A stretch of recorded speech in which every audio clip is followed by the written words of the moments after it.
Bismillahirrahmanirrahim.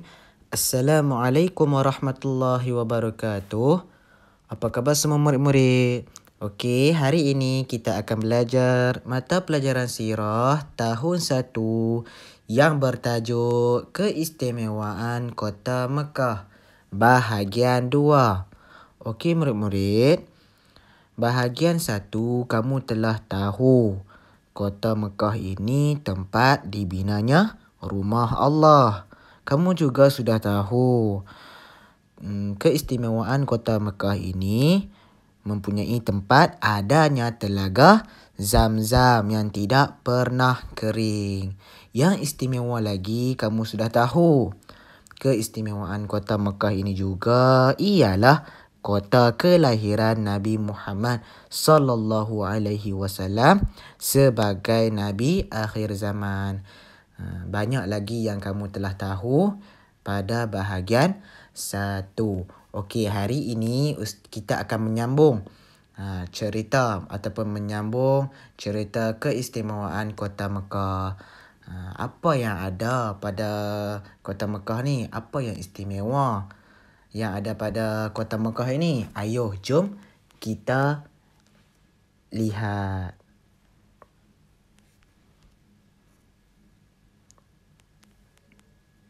Okey, yang pertama cuba kamu lihat pada bulatan yang pertama. Kota Mekah ialah tempat penyatuan umat Islam.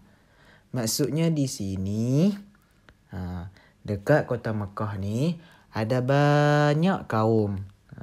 Contohnya kaum ataupun contoh ada banyak kaum dan bangsa dari negara-negara lain. Seperti dari bangsa Melayu, dari bangsa Cina, dari bangsa Indonesia dan banyak lagi. Yang paling banyak ialah bangsa-bangsa Arab. Dari sini semua bangsa-bangsa ini semua umat Islam yang beragama Islam. Inilah tempat penyatuan umat Islam. Pelbagai bangsa, pelbagai negara yang ada di Kota Mekah. Inilah dikatakan tempat penyatuan umat Islam. Faham murid-murid? Okey, jom kita ke seterusnya. Keistimewaan Kota Mekah ialah yang kedua, tempat ibadah haji dan umrah. Keistimewaan Kota Mekah yang kedua ialah tempat ibadah haji dan umrah. Ramailah umat manusia yang beragama Islam beribadah ataupun yang membuat ibadah haji dan umrah. Faham murid-murid? Okey, jom kita ke seterusnya.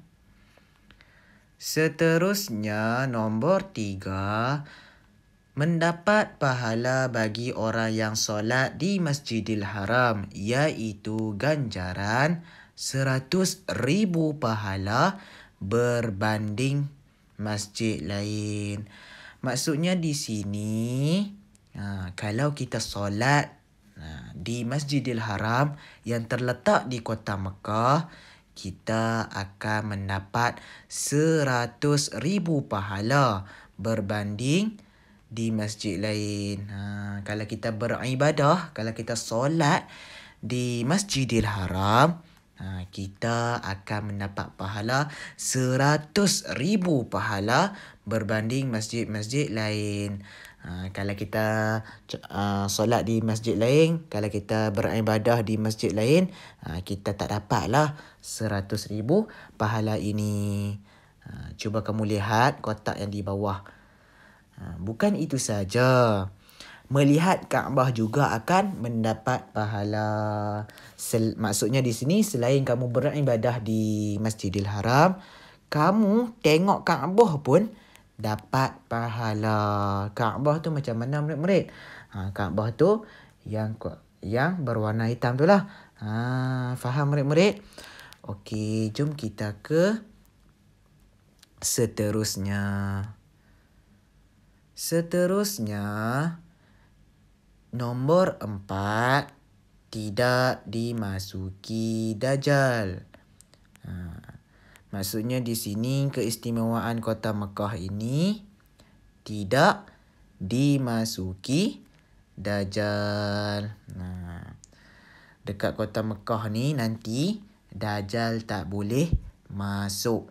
Inilah antara keistimewaan kota Mekah. Kalau di tempat-tempat lain, Dajjal akan masuk. Kalau negara-negara lain, Dajjal akan masuk. Kalau di kota Mekah, Dajjal tidak boleh masuk. Okey, cuba kamu lihat ayat di bawah. Hadis sahih Al-Bukhari, Rasulullah sallallahu alaihi wasallam bersabda, semua negeri akan dimasuki oleh Dajjal kecuali Mekah dan Madinah.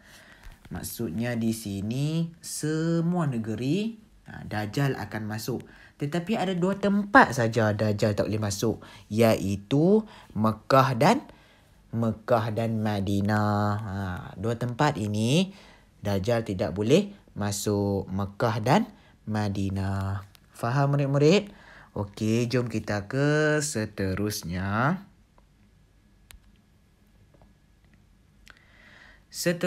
Nombor 5. Mekah dan Madinah dikawal oleh para malaikat. Maksudnya di sini keistimewaan kota Mekah yang kelima, Mekah dan Madinah dikawal oleh siapa murid-murid? Dikawal oleh para malaikat. Maksudnya di sini malaikat jaga 2 tempat ini. Malaikat jaga 2 tempat ini, iaitu tempat Mekah dan Madinah. Faham murid-murid? Okey. Alhamdulillah, kita sudah selesai untuk mata pelajaran hari ini. InsyaAllah kita akan menyambung tajuk ini pada kelas yang akan datang. Terima kasih murid-murid. Jumpa lagi. Assalamualaikum.